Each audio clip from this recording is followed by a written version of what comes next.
సౌలభ్యాన్ని ఆవిష్కరించాలి, ఈశ్వరుడు యొక్క వైభవాన్ని ఆవిష్కరించాలి. చిన్నవాడిగా ఉన్న ఆయన సర్వజ్ఞతని ఆవిష్కరించాలి. ఉపాధి సంబంధం లేకుండా పరమేశ్వరుడి యొక్క ప్రజ్ఞని ఆవిష్కరించాలి.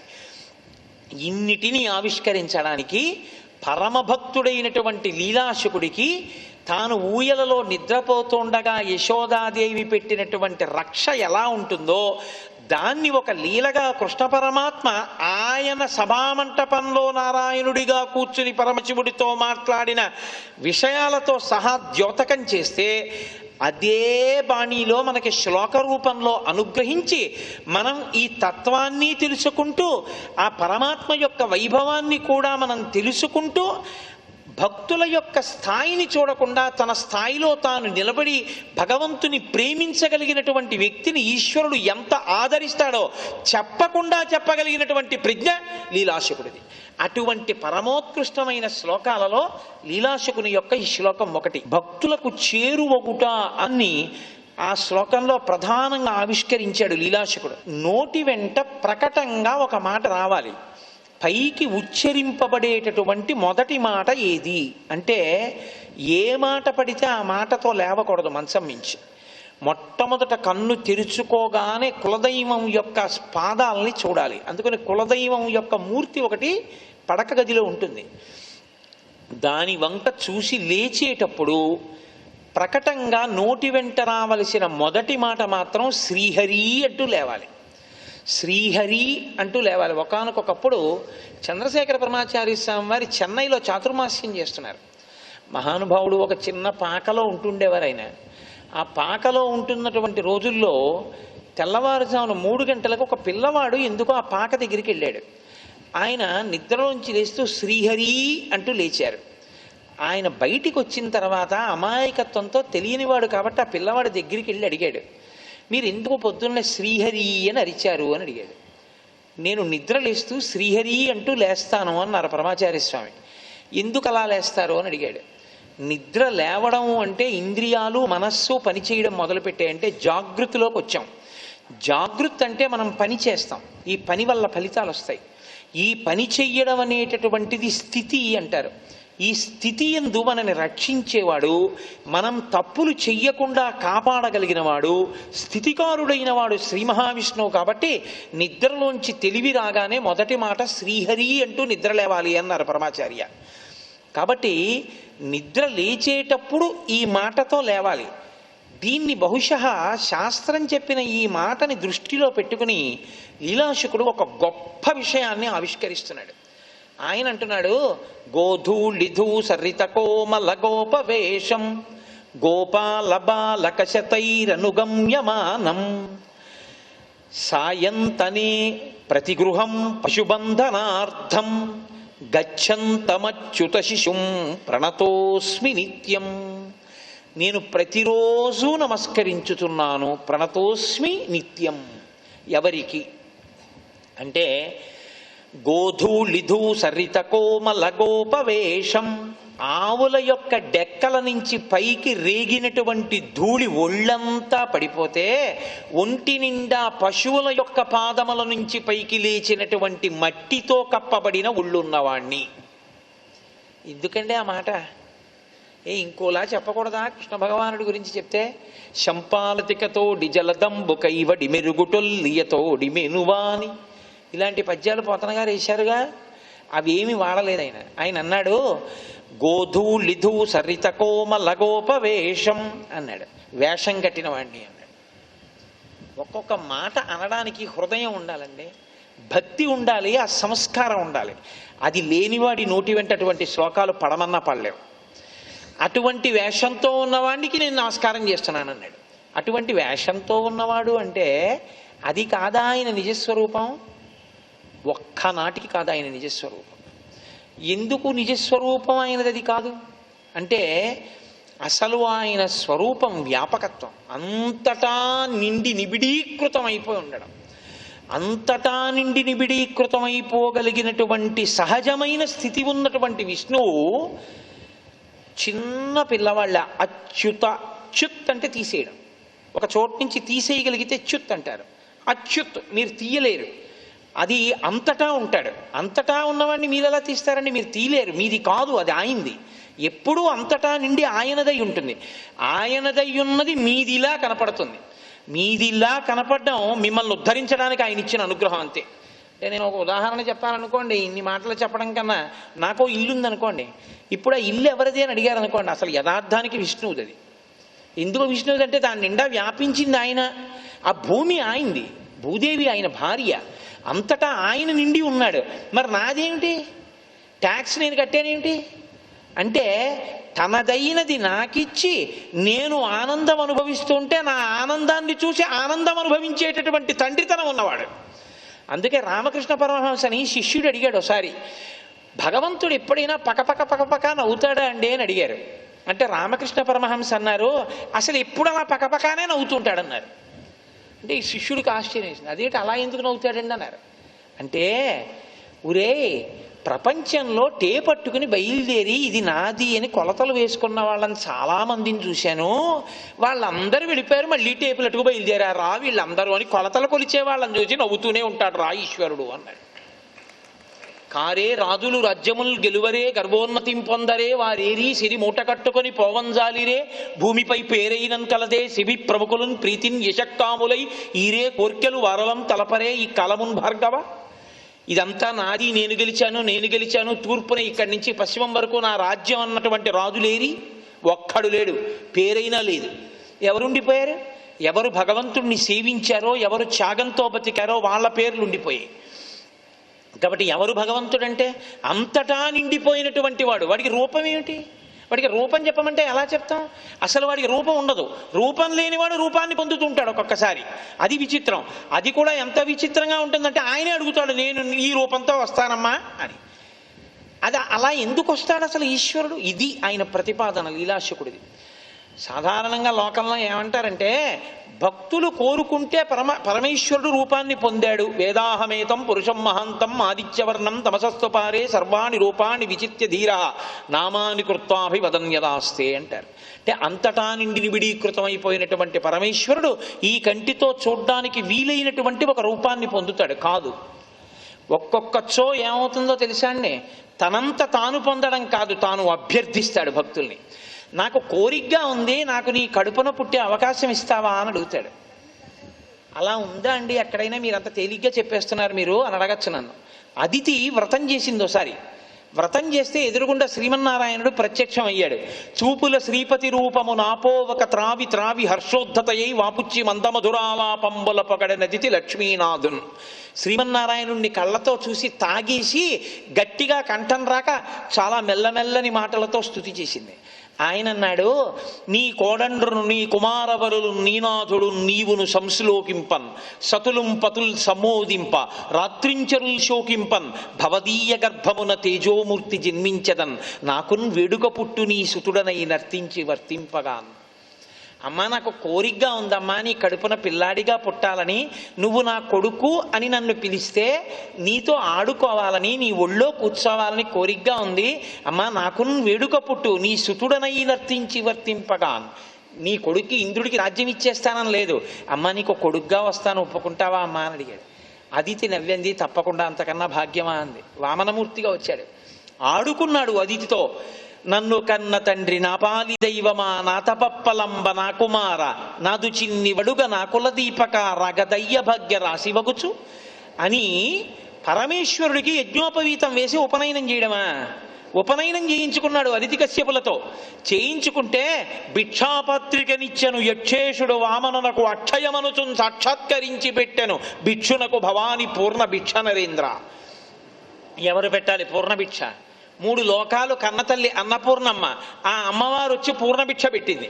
పెడితే అసలు అవతార ప్రయోజనం ఏమిటి? ఇంద్రుడి రాజ్యం మళ్ళీ తిరిగిచ్చేయడం. ఇప్పుడు వామనమూర్తి విష్ణువా? వామనమూర్తిగా వచ్చి 3 అడుగులు అడుగుతున్నాడు. ఇది పట్టుకోవాలి. ఈ తత్వం పట్టుకుంటేనే లీలాశకుడిలా మాట్లాడగలరు, లేకపోతే లీలాశకుడిలా మాట్లాడడం కుదరదు. ఇది వేషం వామనమూర్తిగా. ఆయనది కాదా భూమి అంతా? తనదైన భూమిని నువ్వెవడవిరా అందరికీ దానం చేయడానికి నాజెండానికి? నేను ఇంద్రుడికి ఇచ్చాను, నువ్వెవడవి తీసుకోవడానికి? చంపేవతల పారేస్తానని చక్రం వదలలేడా? వదలడు. ఎందుకు వదలడు? బలిచక్రవర్తిని ఎందుకు చంపడు? ప్రమాణం చేశాడు, ప్రహ్లాద నీ వంశంలో పుట్టిన వాడిని చెనకను, బుద్ధి చెప్తాను తప్పన్నాడు. నువ్వింత మహాత్ముడు పుట్టావు కాబట్టి అన్నాడు. ప్రహ్లాదుడికి మనవడిగా ఉన్నాడు బలిచక్రవర్తి, అందుకని చంపకూడదు. అందుకని ఇప్పుడు ఏం చేశాడు? ఈశ్వరుడి సౌలభ్యం అంటే ఎంతగా దిగజారిపోయాడంటే చెయ్యి కిందకి చాపి అడగడానికి సిద్ధపడ్డాడు. సిద్ధపడితే ఎవరిగా అయితే అడగాలి? గృహస్థుగా అడగడానికి వీల్లేదు. సన్యాసిగా అన్న అడగాలి, బ్రహ్మచారిగా అన్న అడగాలి. గృహస్థు పుచ్చుకోవచ్చు, కానీ ఎప్పుడు పడితే అప్పుడు వెళ్ళి భిక్ష అడగకూడదు గృహస్థుగా ఉన్నవాడు. కాబట్టి బ్రహ్మచారిగా అయితే భిక్ష అడగచ్చు. అందుకని బ్రహ్మచారిగా ఏమీ తెలియని వాళ్ళే బలిచక్రవర్తి ఉన్నటువంటి వాటానికి వెళ్ళాడు. బలిచక్రవర్తి ఉన్న చోటికి వెళ్ళాడంటే అక్కడికి వెళ్ళాడు కాబట్టి ఇక్కడ లేడా? అంతటా ఉన్నవాడు అక్కడికి వెళ్ళాడు. అదేమిటి? విరుద్ధం కదా. అదే ఈశ్వరతత్వం అంటే. కొందరితో చర్చించును, కొందరితో జటలు చెప్పు గోష్ఠించేయున్, కొందరితో తర్కించును, కొందరితో ముచ్చటాడు, కొందరు నవ్వును. ఆయన నోటిలోంచి వచ్చిందే వేదం, ఆయన ఊపిరి వేదం.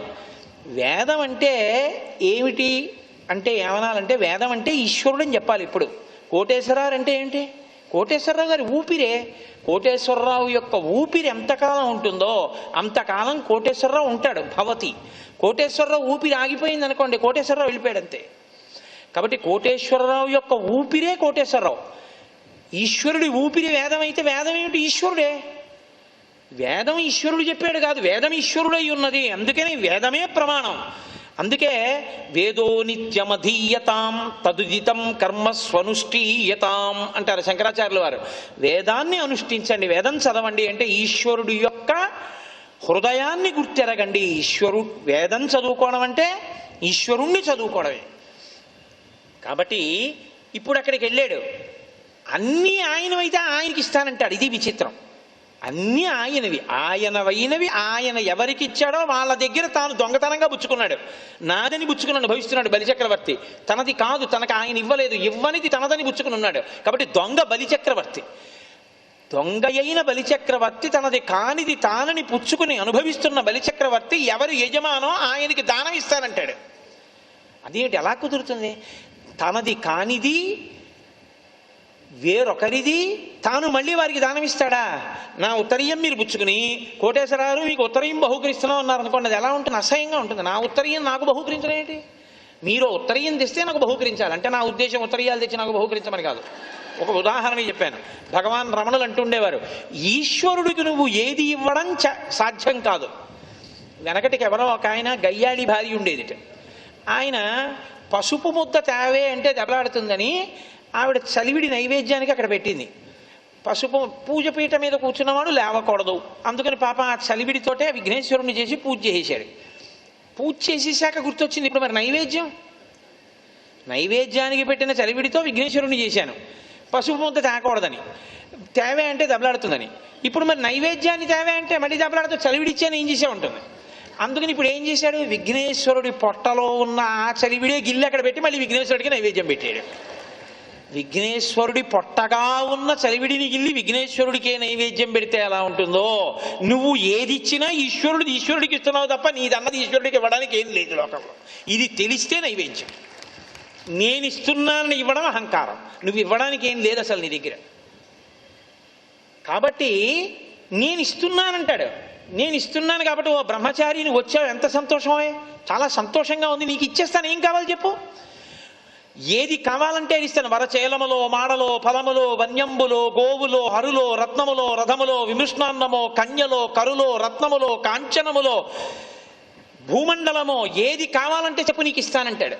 ఆయన అంటాడు, ఒంటివాడ నాకు 1-2 అడుగుల మేరయుమ్ము సొమ్ము మేరలోల్లా కోర్కె తీర బ్రహ్మ కూకటి ముట్టెదా, నాకు ఇవన్నీ ఎందుకయా? 1-2 అడుగుల 3 అడుగులు అంట, 1-2 అంటాడు. రామాయణంలో నవపంచ వర్షాణి దండకారణ్యమాశ్రిత అని కైకమ్మ అన్నట్టు 1-2 అడుగులు. 2 అడుగులు ఇస్తే 1 అడుగుతో భూమిని 1 అడుగుతో ఆకాశాన్ని కొలిచేస్తారు. 3వ అడుగు నేను ఎత్తి మీద పెడతాను, 2 అడుగులు చాలు నాకు, అందుకని 2-1 అంటాడు ఆయన. 1-2 అడుగుల మేరయిమ్ము సొమ్ము మేరయొల్ల కోర్కె తీర బ్రహ్మ కూకటి ముట్టెద దాన కుతుక సాంద్ర దానవేంద్ర అంటాడు. చిత్రం ఏంటంటే నేను ఇచ్చానన్నాడు ఆయన. ఇచ్చానని ధారపోశాడు. ధారపోస్తే ఇప్పుడు ఆయన ఏం చేశాడు? ఆయన ఏమిటో చూపించాడు. ఇప్పుడు వామనమూర్తే విష్ణువు, కాబట్టి ఇప్పుడు ఏం చేశాడు, కొలుచుకోవాలి. ఎవడైనా భూమిని కొనుక్కున్నాడు అనుకోండి, తన అడుగులతో తొక్కుకోవాలి ఒకసారి. అందుకని 3 అడుగులు ఇచ్చానంటే 3 అడుగులతోటి కొలుచుకోవాలి. ఇంతంతై వటుడింతయై మరియు తానింతయ్య భోవీధిపై అంతైతో యజమండలగ్రమణ కల్లంతై ప్రభారాశిపై అంతై చంద్రునకంతయై ధ్రువునిపై అంతై మహర్వాటిపై అంతై సత్యపథోన్నతుండగుచు బ్రహ్మాండాంత సంవర్తి అయి. ఆయన ఈ లోకాలన్నీ నిండిపోయాడు. ఇంతంతై ఇంతంతై ఇంతంతై అని పోతన గారు పద్యం రాసినా ఆయనకి తృప్తి కలగలేదు. ఇంత పెరిగిపోయాడు, అసలు స్వరూపంలో అంతా తాను వ్యాప్తి చెందాడు అన్నాను, కానీ ఇది బాగా అర్థమవుతోందా ఈ పద్యం అని ఆయనకు అనుమానం వచ్చింది. అనుమానం వచ్చి ఓ కథలని దాన్ని అడ్డుపెట్టి పెరిగిపోతున్నటువంటి వామనమూర్తిని చూపిస్తే అందరికీ బాగా అర్థం అవుతుందని ఆయన వచ్చే చమత్కారంతో కూడిన పద్యం రాశారు. రవిబింబంబుపమింపపాత్రమగు ఛత్రమయి శిరోరత్నమయి శ్రవణాలంకృతియై గళాభరణమై సవర్ణ కేయూరమై చెవిమత్ కంకణమై కటిస్థలి ముదంచద్ఘంటయై నూపుర ప్రవరంబై పదపీఠమై వటుడుతా బ్రహ్మాండమున్ నిండుచోన్నన్నారు. రవిబింబంబుపమింపపత్రమగు ఛత్రంబై, వామనమూర్తి ఇక్కడ ఉంటే పెరుగుతున్నప్పుడు మొట్టమొదట సూర్యబింబం గుండ్రంగా గొడుగులా ఉంది. రవిబింబంబుపమింపపత్రమగు ఛత్రమై, ఆయన పెరిగిపోయాడు. ఆ సూర్యుడు ఇక్కడికి వచ్చేసాడు. శిరోరత్నమై, గుండ్రంగా శిరస్సు మీద రత్నం అయిపోయాడు. శిరోరత్నమై, ఆ తర్వాత చెవికి పెట్టుకున్నటువంటి ఆభరణం అయిపోయాడు గుండ్రంగా. అంటే ఇక్కడికి వచ్చేసాడు, ఆయన పెరిగిపోతున్నాడు సూర్యుడిని దాటి. ఆయన ఇంకా పెరిగిపోయాడు, కంఠంలో ఆభరణం అయిపోయాడు. ఇంకా పెరిగిపోయాడు, భుజానికి ఆభరణం అయిపోయాడు. ఇంకా పెరిగిపోయాడు, చేతి కడియం అయిపోయాడు. ఇంకా పెరిగిపోయాడు, నడుముకి వడ్డాణం అయిపోయాడు. ఇంకా పెరిగిపోయాడు, కాలికి వేసిన అంది అయిపోయాడు. ఆయన ఇంకా పెరిగిపోయారు, సూర్యుడు ఆయన పాదపీఠం అయిపోయాడు. సూర్యుడిని పైనుంచి కింద వరకు తీసుకొచ్చి కింద నుంచి పైకి వామనమూర్తి పెరగడాన్ని చూపించారు పోతన గారు. మహానుభావుడు పోతన గారంటే ఆయనే సాటి. అటువంటి కవిత్వం, అటువంటి రచన, పనికి మాలినటువంటి వాటినన్నిటినీ తీసుకొచ్చి పూజిస్తాం. తెలుగు భాషకి తెలుగు జాతికి ఇంత గౌరవం తెచ్చిన పోతన గారి విగ్రహాలు ఊరుకోటి ఉండదు. అది తెలుగువాడి గొప్పతనం. కాబట్టి ఇంతగా పెరిగిపోయి అంతటా నిండి మిడీకృతం అవడం ఇప్పుడు విష్ణువు కొత్తగా చేసిందా? అది విష్ణువు యొక్క సహజ స్వరూపమా? అది విష్ణువు యొక్క సహజ స్వరూపం. విష్ణువు అంటే వ్యాప్తి చెందినవాడు. అందుకే పెద్దలు ఏం చెప్తారంటే, విష్ణు సహస్రనామ స్తోత్రమునందు విష్ణువు యొక్క నిజమైన నామమేది? మొదటి ఒక్కటే నామం విశ్వం. మిగిలినవన్నీ దానికి వ్యాఖ్యానాలని చెప్తారు. వ్యాపకత్వమే విష్ణువు, మంగళత్వమే శివుడు, పర్యాయ పదాలు అంతే. అందుకే ఇద్దరు ఒక్కటైపోయి కూర్చుని ఉంటారు. అటువంటి విష్ణువు అంతటా నిండిపోయిన వాడు ఇవాళ ఎలా ఉన్నాడు? గోధూళిధూ సరిత కోమల గోప వేషం. అది వేషం అన్నాడు అంతే మహానుభావుడు లీలాశకుడు. నువ్వు ఈ వేషం కట్టావయా అన్నాడు. అంతటా నిండిన వాడివి ఇవాళ ఎటువంటి వేషంలో ఉన్నావు అంటే బహుశः ఇంత సౌలభ్యం ఏ అవతారంలోనూ లేదు. ఇది లీలాశకుడి యొక్క అనుభవం, ఇది ఆయన ఆనందం. ఎంత గొప్ప స్థితిలో ఉన్నావు ఇవాళ, నువ్వు ఎంత తేలిక ఉన్నావు మాకు అందుబాటులో. గోధూళిధూ సరిత కోమల గోపవేషం. ఆవుల వెనకాతల నువ్వు నిలబడుతున్నావు, ఆవులు ముందు పెడుతున్నాయి. నువ్వేం చేస్తున్నావు? ఈ ఆవుల్ని దూడల్ని పశువుల్ని పాలిస్తున్నావు. అందుకని దానికి అనుగుణంగా ఓ చిన్న బట్ట కట్టుకుని గొల్ల పిల్లవాడిలా నువ్వు కూడా సద్దెన్నపు మూట పట్టుకుని ఏమీ తెలియని వాడిలా ఆ అరణ్యంలో పెరిగినటువంటి పెద్ద పెద్ద పూలతో కూడినటువంటి తీగ ఒకటి చుట్టుకుని మెళ్ళో వేసుకుని, పిల్లనగ్రోవి ఒక చేత్తో పట్టుకుని, కొమ్ము బూరా తీసి చంకలో పెట్టుకుని, పశువుల్ని కాసేటటువంటి కర్ర చేత్తో పట్టుకుని ఆ పశువులన్నింటినీ కాస్తూ వాటి వెనకాతలు తిరుగుతున్నావు. నువ్వు వేటి చేత అభిషిక్తుడవుతుంటావు? పంచామృతముల చేత. శంకరాచార్యులు వారు అంటారు, దిగ్గస్థిభిక్కనక కుంభముఖావ సృష్ట స్వర్వాహిని విమలచారు జలప్లుతాంగీం ప్రాతర్నమామి జగతాం జననీమశేష లోకాధినాథ గృహిణీం అమృతాభిపుత్రీం అంటారు లక్ష్మీదేవిని. అలా ఆకాశగంగా జలాల దగ్గరికి వెళ్ళి ఆ దివ్యమైనటువంటి లోకాలలో ఉండేటటువంటి ఏనుగులు కలశములతో, బంగారు కలశలతో నీళ్లు తెచ్చి తొండములనెత్తి అభిషేకం చేస్తుంటే వాటితో అభిషేకం చేయించుకునేటటువంటి పరమాత్మ కామధేనువు యొక్క పాలని పిండి అదితి తీసుకొచ్చి ఆయన మీద అభిషేకం చేస్తుంటుంది. అటువంటి అభిషేకములను పొందవలసినటువంటి స్థితి కలిగిన పరమాత్మ మీద ఇవాళ ఏవి పడి ఉన్నాయి? పశువుల పాదముల నుంచి పైకి రేగిన ధూళి ఆయన మీద పడింది. ఎంత సులభుడవయా! పశువుల్ని కాస్తున్నావా? ఇదా నీ పరిపాలన అంటే ఎంత సులభుడవైపోయావు. అడవిలో తిరిగావా, నీ పాదం కనపడితే చాలనుకున్నారా, అటువంటి వాడివి పశువుల వెనకాతలు తిరుగుతున్నావా. ఎంత సౌలభ్యం తండ్రి. కృష్ణ పరమాత్మ మీద పడినటువంటి ధూళి తలుచుకుని అసలు ఎంతమంది పొంగిపోయారో తెలుసా అండి. అదే కోవ లీలాశుకుడిది కూడా. అందుకే ఆ ధూళితో చమత్కారం చేశాడు ఆయన. భీష్మాచార్యుల వారి స్తోత్రం అంతా ఈ ధూళి మీదే చేశారు. హయరింఖాముఖ ధూళి ధూసర పరిన్యస్తాల కోపేతమై రైజాత శ్రమతోయ బిందుయుతమై రంజిల్లు నిమ్మోముతో జయముం పార్థునకిచ్చు వెట్కని నా శస్త్రాహుతించాలనొచ్చియు ఓరించు మహానుభావు మదిలో చింతింతు నశ్రాంతమున్నన్నాడైన. నేను సారథ్యం చేస్తుంటే అంటే కృష్ణ పరమాత్మ ఆ భీష్మాచార్యులు వారు యుద్ధం చేస్తుంటే అర్జునుడి యొక్క రథానికి సారథ్యం చేస్తున్నటువంటి కృష్ణ పరమాత్మ యుద్ధానికి ముందు ఆ రథం మీద నిలబడి ఉంటే ఎంత దారుణం. యుద్ధంలో గుర్రాలు అరుస్తుంటాయి, ఏనుగులు ఘీంకారం చేస్తుంటాయి, ఓ కత్తులు పెట్టి పొడుచుకుని అల్లరి చేస్తూ ఉంటారు. ముందు నిలబడినటువంటి సారథి రథాల్ని తోలుతూ ఉంటాడు. ఆ గుర్రముల యొక్క డెక్కల నుంచి పైకి రేగినటువంటి పరాగమంతా మీద పడిపోయి ఉంటుంది ఆ మట్టి. అందున కురుక్షేత్రంలో యుద్ధం అంటే మహాభారతంలో సామాన్యం కాదు. భీష్ముడు ఎంత ధర్మనిష్ట కలిగినటువంటి వాడంటే సంధ్యావందనం వేళ అయ్యేటప్పటికీ యుద్ధభూమిలో ఉన్నాడు కాబట్టి రథం నుంచి కిందకి దిగి మట్టి తీసి అర్ఘ్యం ఇచ్చేవాడు, నీళ్లతో ఇవ్వడానికి వీల్లేక. అంతటి ధర్మాత్ముడు యుద్ధభూమిలో ఉన్నాడని భీష్ముడు సంధ్యావందనం చేసి కిందకి దిగి మట్టి తీసి అర్ఘ్యం ఇస్తుంటే నీళ్లతో ఇవ్వడానికి కుదరక మిగిలిన వాళ్ళందరూ రథాలు దిగి అర్ఘ్యం ఇచ్చారు మట్టితో. అంతటి ధర్మాత్ముల యుద్ధం కురుక్షేత్రం అంటే. ఏం మాటలు కాదు. మహాభారతం చదివితే ఇటువంటి దేశం కదా ఈ దేశం, ఇటువంటి ధర్మతత్పరత కదా అనిపిస్తుంది. అటువంటి స్థితిలో ఒళ్ళంతా మట్టి పడిపోయి ఉండేది.